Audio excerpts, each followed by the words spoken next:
seront repartagés sur les réseaux sociaux comme LinkedIn, par exemple. Hein, donc ne vous inquiétez pas, il n'y a pas de présentation qu'on donne aujourd'hui. C'est juste potentiellement une petite vidéo avec tous les échanges qu'on va pouvoir avoir. Donc pareil, hein, n'hésitez pas à poser vos questions sur le chat et ensuite nous on va les reprendre une par une et y répondre de façon très formelle. Voilà. Donc c'est avec plaisir, Vincent, qu'on se retrouve pour finir la Oui. journée en beauté. Ah, tiens, il y a Rome qui vient de se connecter. Je voulais juste dire un petit bonjour à tout le monde. Voilà. Voilà. Bonjour, Salut, Romain. Romain. Mais comme les DUV, ça capture pas de rongeurs, j'ai pas tellement de valeur ajoutée, quoi. C'est ça, mais fais gaffe de ne pas tomber dedans. Hein. Ouais, non, je voulais juste passer le bonjour à tout le monde et vous remercier pour être toujours aussi nombreux dans les webinaires, c'est cool. Et puis, on va continuer parce que maintenant, on a de plus en plus d'experts dans la boîte. Donc, c'est top. Je suis ravi de ce format.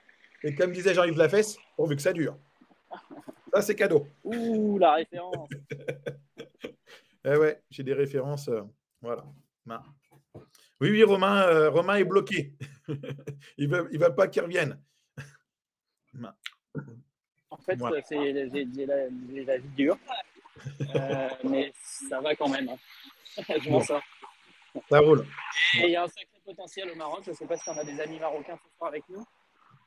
C'est vraiment un chouette pays qui est en train de qui connaît une très forte croissance.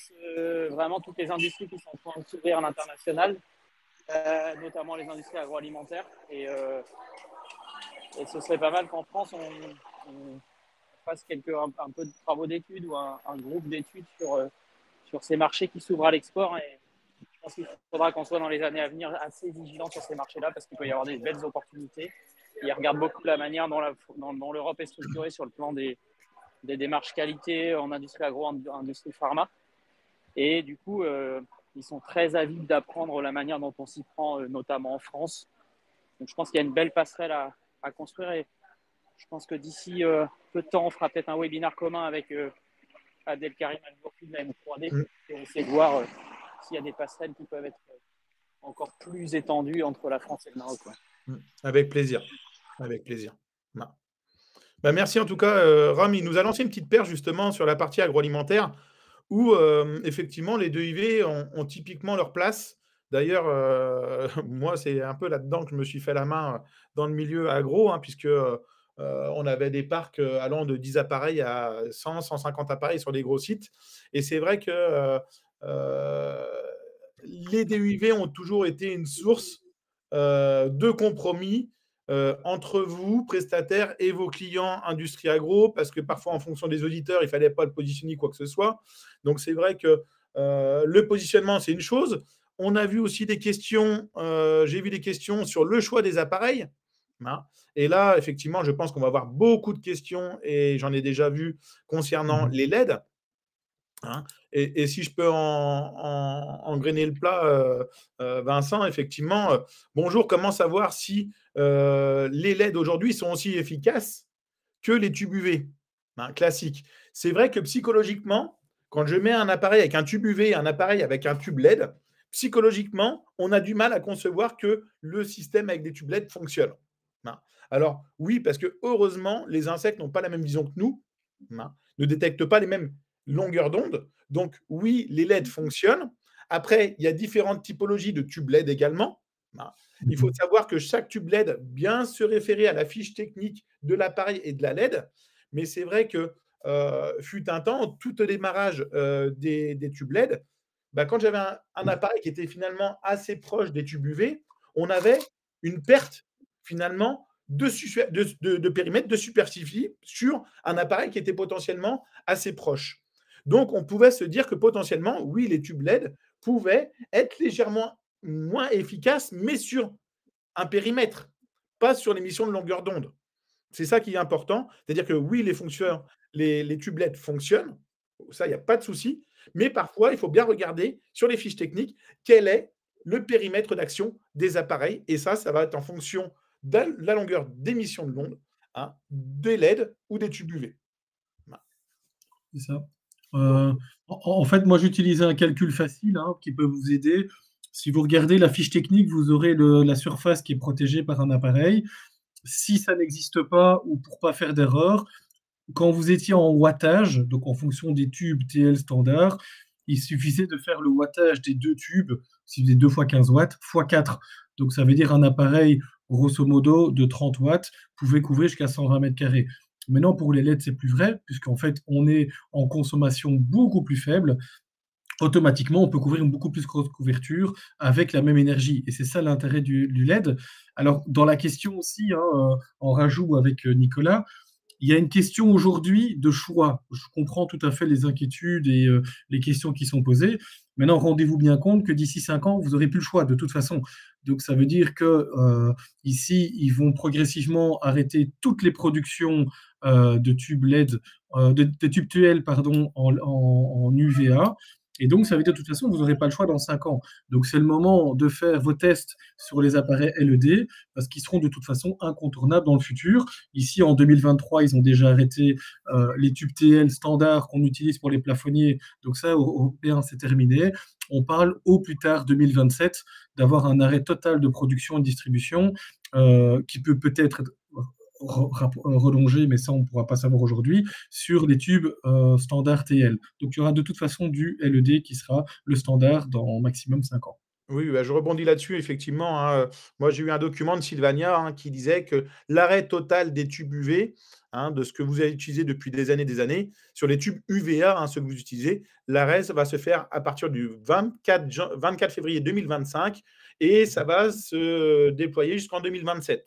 Voilà. Donc ça, Ouais. c'est important pour vous dans le futur de savoir que vos tubes UV actuels, bah, vous avez potentiellement jusqu'en 2027, hein, pour commencer à mettre à jour vos parcs d'appareils. Donc, ce n'est pas la peine de dire à vos clients, on change tout cette année. Faites un programme de changement au fur et à mesure, des plus anciens aux plus récents. Vous avez peut-être aussi sur vos parcs, hein, des appareils qui sont potentiellement en mode relamping LED, hein. C'est des choses qui peuvent arriver. Donc, référez-vous auprès de vos fabricants, hein, pour vous assurer que vos appareils sont potentiellement en mode relamping LED. Ça, c'est Tout à fait. important parce qu'aujourd'hui, on connaît comme des fabricants qui garantissent leur appareil entre 3, 5 ou 8 ans. Bah, moi, c'est ce que je leur ai dit aux fabricants. Je dis, assurez-vous que vous vendez des appareils qui potentiellement, il y a du relamping. Ma sensibilité aujourd'hui, il va que si aujourd'hui vous avez des appareils tube UV qui sont vendus en mode UV et qu'il n'y a pas de possibilité de relamping aujourd'hui, je ne vois pas aujourd'hui, moi, dans ma vocation, de vendre ce type d'appareil-là, puisque potentiellement, ils vont devenir obsolètes dans 3 ans, quoi. Voilà. Dans moins de 3 ans. C'est Donc, ça. à vous d'avoir justement cette bonne réflexion sur comment je change mon parc ou comment je vais mettre en place un parc, hein, de DUV. Ça, c'est super important.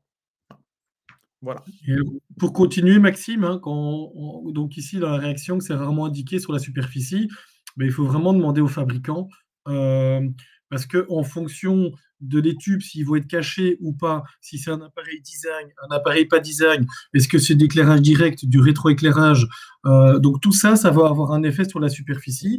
Et donc, ça va dépendre presque de chaque appareil. On va avoir un standard qu'on peut donner une ligne directrice, on va la donner ce soir, mais c'est toujours mieux quand même d'avoir la superficie exacte en tenant à l'esprit de ne pas mettre deux appareils en concurrence du V. On ne les met pas les uns les autres face à face. Non, non, alors oui, je reviens là-dessus, hein. Logiquement, un fabricant qui a des données techniques qui tiennent la route, hein, s'engage Mhm. à marquer quand même une certaine superficie sur la fiche technique. Si vous n'avez pas vraiment une superficie sur la fiche technique, comment vous dire? Bah, vous m'avez compris. Voilà. Voilà. Donc, on a une question, donc, aussi la deuxième question de Stéphane. Bonjour, comment savoir si le nombre de DUV dans une boulangerie peut être efficace? Bah, typiquement, vous regardez votre appareil, hein, et vous regardez potentiellement la périphérie. Donc, à vous de faire un calcul, hein, d'air périphérique pour connaître à peu près la superficie. S'il est en mural, bah, forcément, à un moment donné, sa superficie, il est en mural. S'il est fait pour être en mural, sa superficie va être faite pour que ce soit en mural.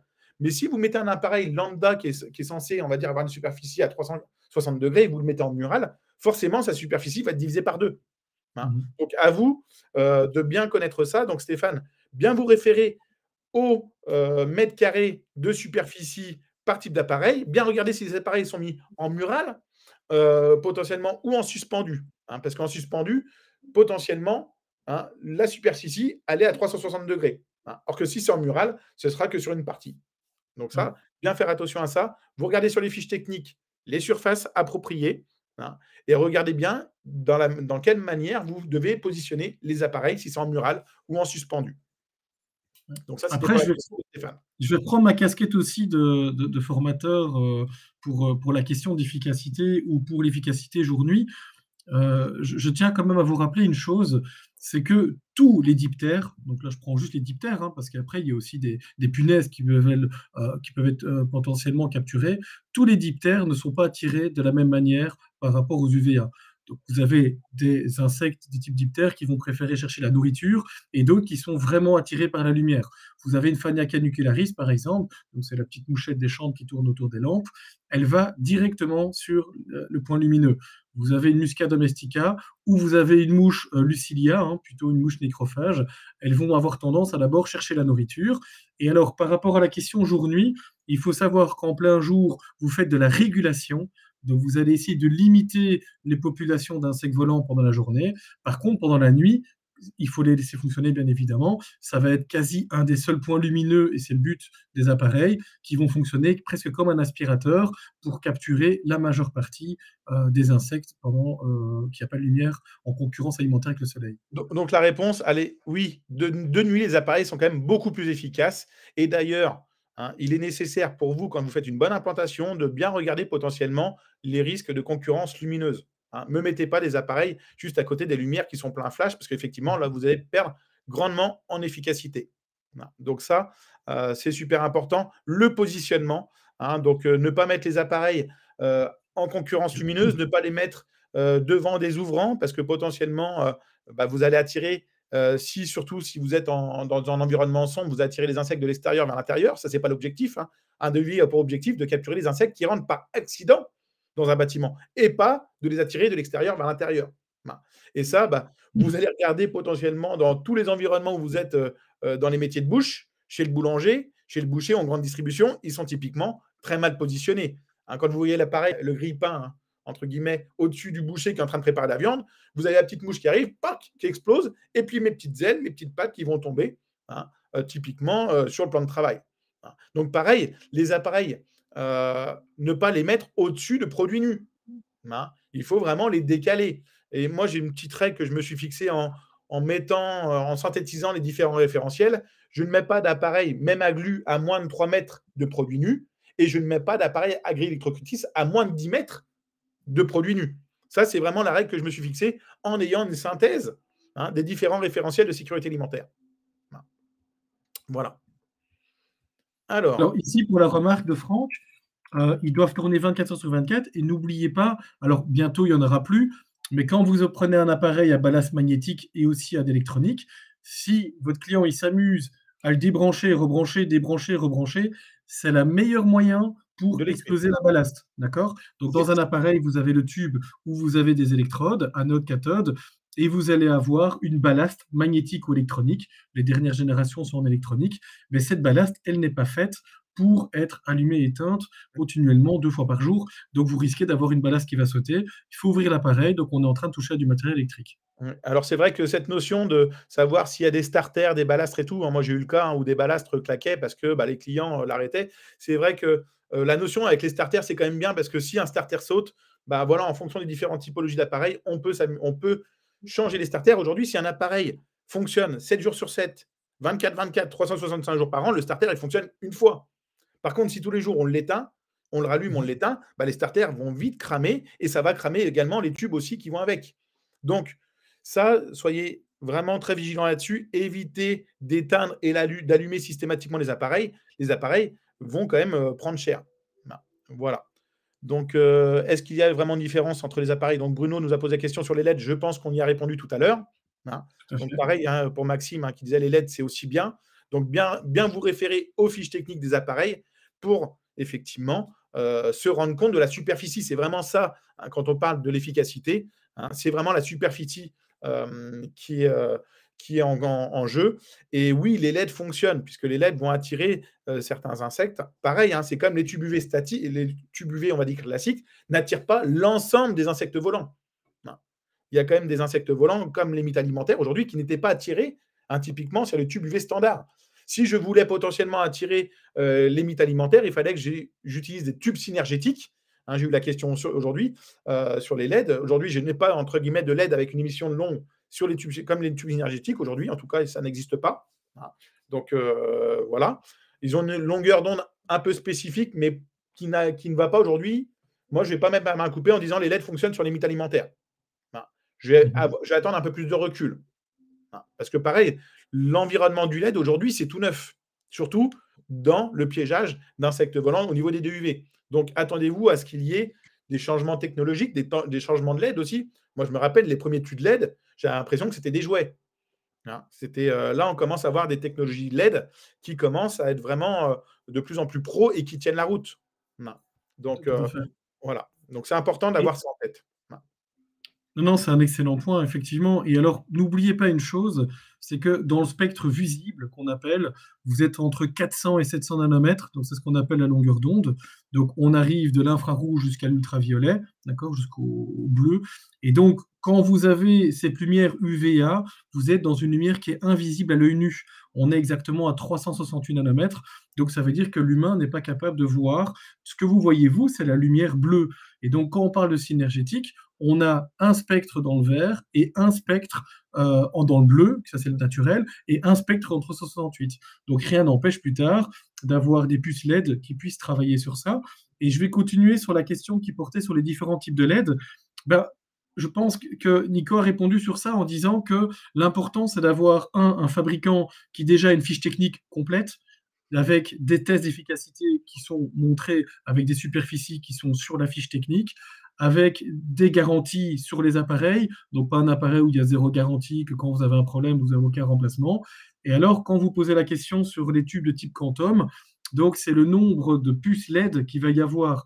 Donc vous avez des puces LED qui vont entre, comme disaient les jouets, Nico, sur les jouets, il y en avait parfois 6 petites puces sur une barrette. Maintenant, on est plus de l'ordre d'une vingtaine de puces sur les barrettes ou sur les tubes, et on peut avoir des tubes LED qui peuvent monter jusqu'à 200 petites puces sous forme de cristaux. Donc voilà.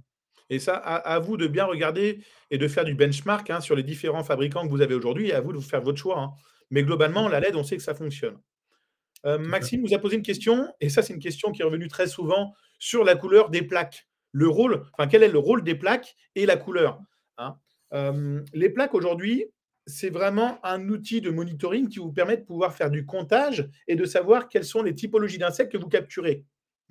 C'est-à-dire que si demain, vous êtes dans un environnement où vous chopez que la mouche psychode, par exemple, là, ça veut peut-être dire que vous avez potentiellement une problématique d'eau stagnante quelque part dans votre environnement, près des sanitaires, par exemple, là où ça arrive régulièrement. Si j'ai plein de papillons de nuit sur l'appareil, ça voudrait peut-être dire que la nuit, j'ai peut-être mes portes qui restent ouvertes. Si d'un seul coup, j'ai 50 mouches qui arrivent dessus, dites-vous potentiellement que j'ai peut-être quelque chose à crever dans les faux plafonds. Si j'ai des guêpes et des frelons, potentiellement, je peux voir que je peux peut-être me dire que mon étanchéité de bâtiment n'est pas nickel.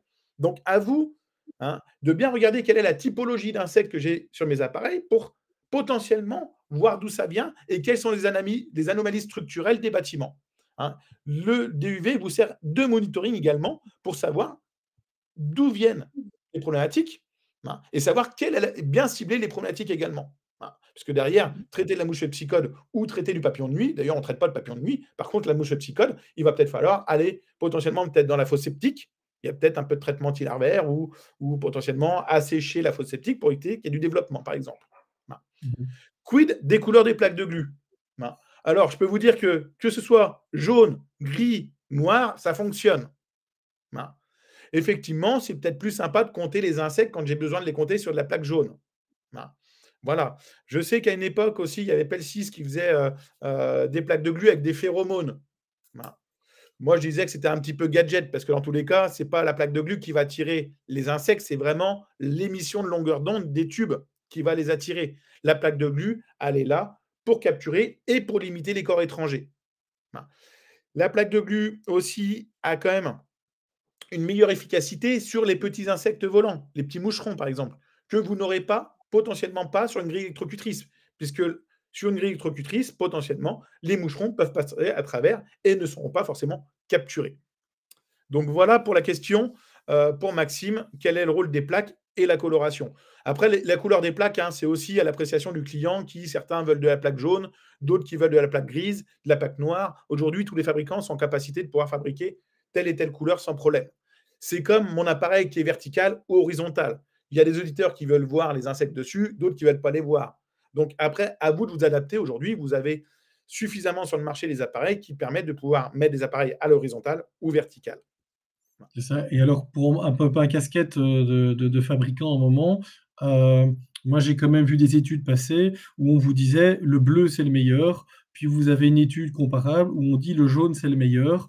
Donc voilà, je pense que Nico a très bien répondu. Le noir, c'est quand vous voulez que ce soit discret, on ne voit pas trop les insectes dessus. Et quand vous prenez une couleur, c'est vraiment pour le comptage. Maintenant, le blanc, moi personnellement, je ne suis pas pour. Mais voilà, si vous prenez des couleurs, généralement, vous avez quand même un bon résultat par rapport. Et alors la question par rapport au rétrofit LED, donc il faut savoir qu'avant, les tubes 15 watts TL standard chauffaient la plaque. Donc il fallait suffisamment de colle pour que la colle ne soit pas trop vite asséchée. Et ça dépendait également de la distance entre le tube et la plaque de colle. À partir du moment où vous mettez un rétrofit, vous allez avoir derrière la partie arrière un transformateur qui va transformer le courant alternatif en courant continu. Donc, il faut savoir que les puces LED, c'est un courant continu. Donc, automatiquement, vous allez avoir moins de chaleur qui va être dégagée. Donc, moi, j'ai tendance à vous dire, les plaques de colle qui étaient valables pour les tubes les plus asséchants vont être valables également sur les tubes les moins asséchants. Maintenant, certains fabricants, à juste titre, vont adapter la colle quand ils veulent jouer sur la profondeur du tube. Donc, c'est le cas ici chez Best West. Ils ont modifié la profondeur des tubes et donc, en modifiant la profondeur, ils ont modifié également le type de colle, comme vous aviez les Vega avec un réflecteur derrière pour pas que la chaleur aille sur les plaques de colle. Nickel. Il y a Yannick aussi qui a posé une question sur la consommation, va nous pousser effectivement à aller sur le LED. Mais il n'y a pas que la consommation, hein. Aujourd'hui, on sait que le LED va consommer 70% de moins qu'un tube UV. Hein, ça, il n'y a pas de souci, on le sait. Quel est le choix aujourd'hui de faire du néon ou du LED?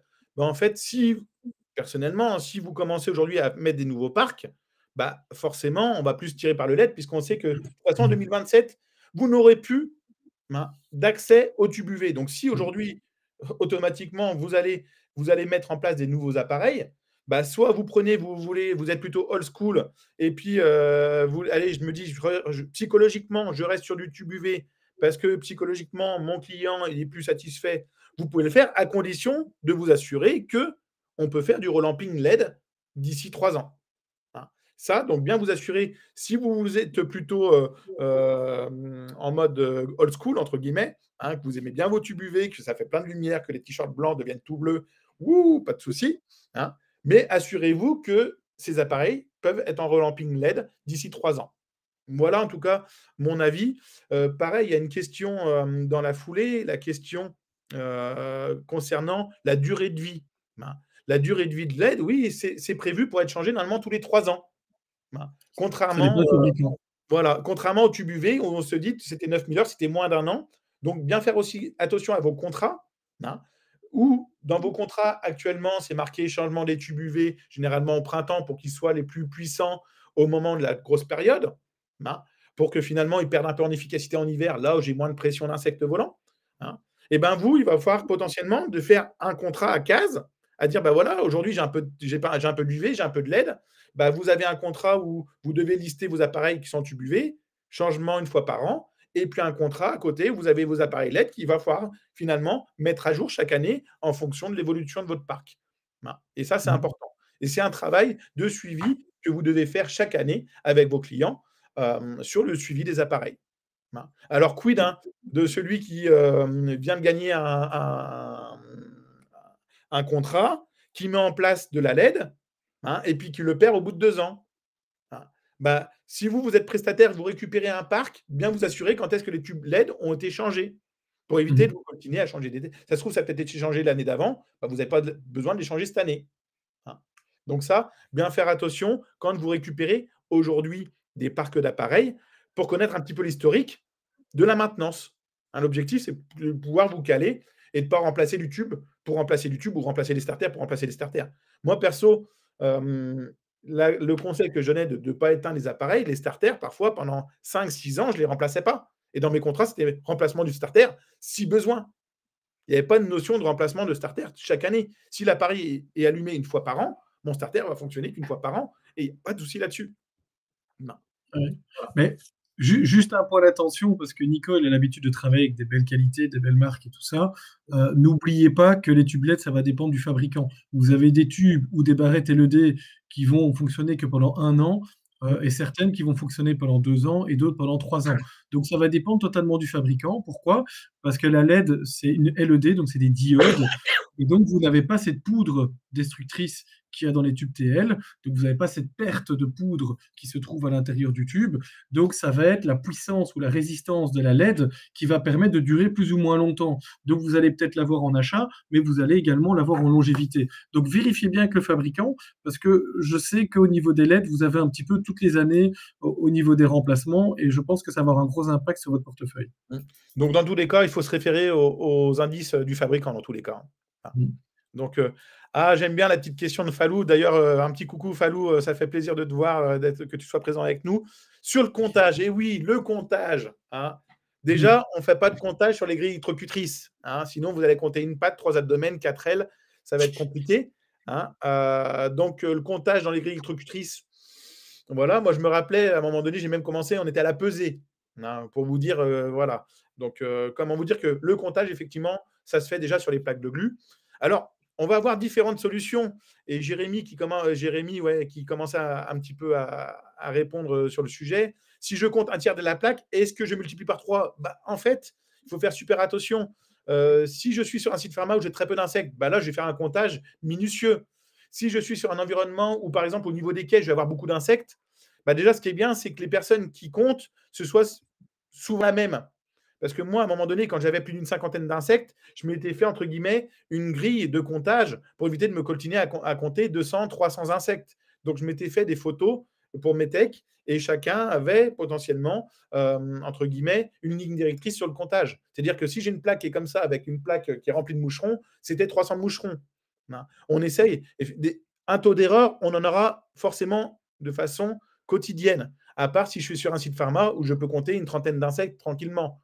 Mais quand je suis au-delà de 30 insectes différents, ça commence à devenir compliqué. Alors, je sais qu'on peut avoir des plaques avec des petits quadrillages. Pourquoi pas ? Après, chacun va avoir sa petite astuce pour compter. Moi, ce que j'aimais bien, c'est que les personnes qui faisaient le comptage, ce soit la même systématiquement, qu'elles puissent se rendre compte d'avoir ce schéma de comptage qui soit systématique, pour être au plus proche. C'est-à-dire que je le fais une fois correctement, et puis après, j'essaye de me caler sur ma base pour faire des comptages un peu plus grossiers. Mais en tout cas, quand j'ai 300 insectes, il y aura forcément un taux d'erreur. Ça, c'est clair. Mais à vous de donner une tendance à vos clients sur les insectes quand on commence à dépasser 50 insectes, quoi. Ça, c'est sûr. Voilà. Alors, il y a eu un changement de discours. 3, ce n'est pas plus. Il faut plutôt partir sur 2 ans. Alors, comme je dis, Sarah, et Jean-Paul également, dans tous les cas, Sarah, vous rapprochez de votre fabricant. Parce qu'en fonction du type de fabricant, en fonction du type de tube, la règle peut changer. C'est vrai que moi, j'ai tendance à travailler avec les meilleurs.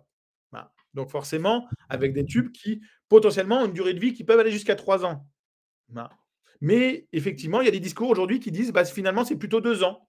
Donc, à vous de vous donner chacune et chacun une règle en disant voilà, je vais utiliser maintenant ces tubes-là. Et la règle, c'est je change tous les 2 ans et je change tous mes contrats avec un changement de tube tous les 2 ans. De toute façon, les tubes, si c'est changé tous les 2 ans, ne vous inquiétez pas, ils ne vont pas avoir le même prix non plus que les tubes UV classiques. Donc, l'objectif aussi, c'est que ça n'empiète pas le budget de vos clients également. Non, vous avez raison. Maintenant, je viens de vérifier sur 2 fiches techniques, et il y a une fiche technique où c'est marqué 2 ans et l'autre qui est marqué 3. Voilà. Ouais. Après, ça ne veut pas dire que l'un est mieux que l'autre, mais ça veut dire qu'il faut en tenir compte dans son approche technique. C'est ça. Après, n'oubliez pas une chose, ici, on fait un webinaire questions-réponses, on vous donne un maximum d'informations sur les questions que vous posez. On va évidemment beaucoup plus loin dans le CERTI DUIV. On vous expliquera les espèces qui sont plus ou moins attirées, comment mieux placer les appareils, la différence entre tous les appareils, les tubes, les LED. Là, on va beaucoup plus loin. Et aussi, n'oubliez pas une chose, en industrie agroalimentaire, Nico en a parlé, vous devez avoir une limite de dépassement du nombre d'insectes capturés. On vous donne aussi des petits trucs pour éviter ce genre de problème et trouver des solutions dans une entreprise. Quand vous avez quel type d'insecte, il faut chercher après ci, après ça. Nico a déjà donné une piste de réponse, mais voilà, n'hésitez pas si vous voulez aller plus loin dans notre certi DUV. C'est vrai que sur le certi DUV, c'est un petit bébé. D'ailleurs, je remercie Olivier et puis Jérôme d'avoir travaillé sur le sujet. Les DUV, nous, c'est vraiment un domaine qu'on connaît très bien depuis plus de 20 ans. Hein. On a vu les appareils changer. Donc, c'est vrai qu'on a monté cette formation pour parler des typologies d'insectes, les typologies d'appareils aussi adaptés en fonction de l'environnement, hein, mais également tout ce qui est lié à l'entretien des DUV. Hein. C'est-à-dire quels sont, en termes de sécurité, les besoins. À savoir que normalement, vous ne pouvez pas aujourd'hui faire de l'entretien de DUV allumé. Ou si vous le faites, vous devez être habilité BR ou BS. Hein. Que chaque entretien de DUV doit se faire normalement éteint. Hein. Pareil sur la notion de travaux en hauteur. Si vous êtes sur un escabeau ou sur une pire, vous devez avoir l'information travaux en hauteur pour pouvoir réaliser la prestation d'entretien de l'appareil en hauteur. Sinon, c'était avec Abiotech, on avait fait ça en 2010, on avait créé justement ce kit de maintenance, ce kit de descente sur poulie, qui vous évite finalement, et là, il y a beaucoup de clients agro qui ont cette notion de sécurité, finalement, ils achetaient un appareil, et puis ils achetaient le kit de descente adapté, alors qu'il coûtait le prix de l'appareil, mais ça évitait potentiellement d'avoir des risques de chute. Et moi, comment je le vendais? Je le vendais, au lieu d'avoir 2 personnes en travaux en hauteur, j'avais plus qu'une personne. Voilà. C'est-à-dire que si mon client achetait ce kit-là, finalement, je pouvais aussi baisser mon coût de main-d'œuvre puisque c'était plus 2 personnes, mais bien une personne. Donc, c'est vrai, dans le certificat DUV, on va voir également ça. Pareil, on va aussi vous parler des environnements où vous allez pouvoir implanter vos DUV pour que vous puissiez choisir le bon appareil en fonction du taux d'humidité, en fonction de la poussière, en fonction des atmosphères explosives, explosifs poussière, les zones ATEX poussière, où on peut même aller sur les conditionnements d'alcool, où on a des ATEX gaz, et les appareils ATEX gaz, je peux vous dire, c'est très vite entre 1 500 et 2 500 € d'appareil. Voilà. Donc, et c'est vrai que le certificat UV va vous amener toute la journée à vous parler vraiment tous les tenants et les aboutissants de comment je dois implanter un appareil, sur quoi il est efficace, dans quelle zone, et comment je dois, moi, travailler en toute sécurité pour faire la maintenance. Et là, c'est vraiment une formation qui est vraiment très intéressante parce que finalement, surtout quand on travaille beaucoup en agroalimentaire, c'est des choses que vous côtoyez au quotidien et des questions que vous avez de la part de vos clients. Là, vous pourrez ressortir avec toutes les réponses. Voilà, voilà. Alors, ouais. Donc, c'est vrai qu'on a quand même pas mal de demandes. Alors, on en a fait beaucoup en intra-entreprise. Et là, on lance des dates. Donc, la prochaine date, c'est le 28 mai à Lyon. Alors, on essaie de faire ça déjà en présentiel parce que c'est toujours plus sympa de faire du présentiel, en sachant que j'ai réussi à choper quand même pas mal d'échantillons de différents appareils du côté de Lyon aussi pour vous donner un peu de matière, pour vous expliquer comment on fait l'entretien correctement, le comptage, tout ça. Donc, on a des appareils aussi à vous montrer. Et ça, c'est quand même top. Et je remercie certaines personnes qui nous ont en tout cas aidé à avoir un peu de matos parce que c'est vraiment top. C'est des appareils qui ne sont quand même pas donnés. Et en tout cas, moi, je sais que chacun des formateurs qui ont une capacité à faire du certificat de UV vont avoir un petit appareil. Dans tous les cas, tous les formateurs vont pouvoir avoir des appareils à vous montrer en cas de formation bien spécifique. Voilà. Est-ce qu'il y a d'autres questions avant de nous quitter sur ce petit panel, ce petit webinaire de DUV que je trouve, moi en tout cas, les DUV, c'est vraiment une prestation qui est très intéressante à condition de le faire de façon professionnelle et en connaissant tous les tenants et les aboutissants. Voilà. Oui, il y a beaucoup d'informations sur les DUV, comme on dit. Si on peut connaître les espèces, déterminer des espèces, ça nous donne beaucoup d'informations. Et donc, du coup, les insectes qui sont capturés deviennent des insectes indicateurs et plus des problématiques sur un site. C'est ça. C'est ça. En tout cas, prenez vraiment la notion de DUV. Donc, DUV, d'ailleurs, je vais faire mon coup pas. DUV, ça veut dire quoi, les DUV, d'ailleurs?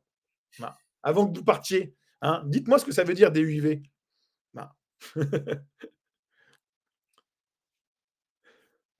Allez. Normalement, c'était dans le titre de la première page. Oui, ouais. Alors, tu vois, Jean-Paul, tu me dis désinsectiseur d'insectes volants. En fait, c'est destructeur électrique d'insectes volants. Voilà, tout à fait. Ouais, mais à culpa. Hein, voilà. Donc c'est vrai que c'est tout con, mais c'est vrai qu'on parle toujours d'abréviation. Pour nous, c'est lambda, mais voilà, c'est comme quand on dit 3D, moi, le 3D, parfois, ça me fait rire, mais voilà, j'entends parfois des petites conneries, ça fait toujours rire. Donc, hein, mais c'est quand même important d'avoir cette base pour que derrière, vous puissiez implanter correctement et puis surtout avoir le bon discours en code auditeur un peu chiant qui peut vous dire ouais, mais moi, je le préfère comme ci, je le préfère comme ça. Petite anecdote, hein. Hein, moi, j'ai eu des clients où vous avez mis les DUV sur pilotis qui changeaient de positionnement en fonction de l'auditeur. Si c'était un anglais, il voulait le mettre comme ça, et si c'était un français, il le mettait dans l'autre sens. Donc, voilà. Donc, c'est vrai que parfois, il faut faire attention. Moi, je préfère qu'on ait un discours transparent, pédagogique, expliquer les choses pour qu'on n'ait pas justement à faire ce type de bidouillard. Voilà, voilà. Alors, n'oubliez pas, vous aurez les replays sur la chaîne YouTube, ça a été renvoyé. N'oubliez pas également qu'il y a une newsletter en bas de page EasyPest. Oui. Vous allez sur le site easypest.com, vous allez tout en bas et vous aurez directement un endroit où vous pouvez mettre votre adresse email pour recevoir les newsletters. C'est vrai qu'il y a plein d'informations super intéressantes au quotidien. Hein, c'est vrai que. Voilà, et tous les webinaires questions-réponses. Parce que je pense que c'est un modèle qui fonctionne bien. Ouais. Et ça vous permet aussi de vous tenir un peu au courant de tout ce qui se passe en termes réglementaires, les petites informations qu'on peut mettre. Et c'est vrai qu'on a Adeline derrière qui fait un super bon boulot en termes de com, qui vous donne pas mal d'informations. Donc, c'est top. Tout à fait. Et en indépendance commerciale. Voilà. C'est chiant, les insectes. Je préfère les rongeurs, qui me dit le père Lassor. Ben, reste avec tes rongeurs, Rome. Pas de souci. Après, si tu as des rongeurs crevés, tu auras des insectes. Hein. Après, je peux essayer de te ramener une plaque de glu avec un rat dessus. Hein, mais bon, ça fait pas très. En termes de souffrance animale, c'est pas top. Voilà. Mais les plaques de colle pour les animaux, on peut pas. Hein. On fait quoi des mouches? En Suisse, ils utilisent la plaque de glu juste pour les insectes d'ailleurs. Interdiction de l'utiliser pour les rongeurs, mais ça fonctionne. Ça fonctionne sur les insectes. Voilà. Ils se préparent pour les JO, Romain, les rats. Alors, juste une question sur la 16-3D qui interroge. Oui, Maxime, c'est. Alors, c'est. Je sors du conseil d'administration, Maxime. Hein. Oui, on a demandé justement à tous les adhérents de la 16-3D de vous interroger sur potentiellement les anomalies que vous pouvez voir sur les appels d'offres. L'objectif étant de faire un courrier type. Alors, pas forcément pour dénoncer de façon cash, mais pour dire attention, votre appel d'offres n'est pas conforme. Et ensuite, on va essayer de faire une sorte de tableau avec toutes les non-conformités qu'on peut voir, et puis derrière les textes réglementaires ou les bonnes pratiques qu'on peut mettre en face. Comme ça, vous aurez potentiellement des réponses à apporter aux collectivités, aux bailleurs, en tout cas aux différents appels d'offres qui potentiellement, on a toujours peur de dire qu'il est infructueux, donc on ne veut pas être le poil à gratter. Du coup, on essaie de répondre un petit peu avec notre envie, et puis finalement, le donneur d'ordre va lui dire non, vous avez répondu à côté, donc du coup, on ne vous prend pas. Alors que si on a un argumentaire en disant attention, sur tel sujet, vous n'êtes pas dans les clous et je vous donne un courrier de la chambre syndicale 3D, et bien là, si tout le monde fait le job, c'est aussi des appels d'offres, hein, les CCTP, qui vont aussi grandir. Et pour information, moi, j'aide de plus en plus les bailleurs, les collectivités à monter leurs appels d'offres. Et du coup, je leur inculque cette réflexion en disant respectez les réglementations, donnez les bonnes pratiques. Et moi, ma vocation, c'est que dans les CCTP, en fait, on vous aide à bien répondre. Un CCTP, il doit vous guider et il ne doit pas vous guider à vous mettre dans le mur. Voilà, donc ça, c'est pour la petite question de Maxime sur l'initiative, effectivement, sur les non-conformités qu'on peut voir sur les appels d'offres. Voilà. Ça, c'est cadeau. Voilà. En tout cas, un grand merci à vous. Soyez forts. Bonne continuation. Et puis, nous, on se revoit dans quelques semaines pour le prochain webinaire. Ouais, merci à vous. N'hésitez pas, si vous avez des questions entre-temps, vous nous envoyez un petit mail à formation@easypest.fr. Voilà. On est là, il y a du monde derrière et on vous répond rapidement. On vous dit à très vite. Bonne soirée. Ciao tout le monde.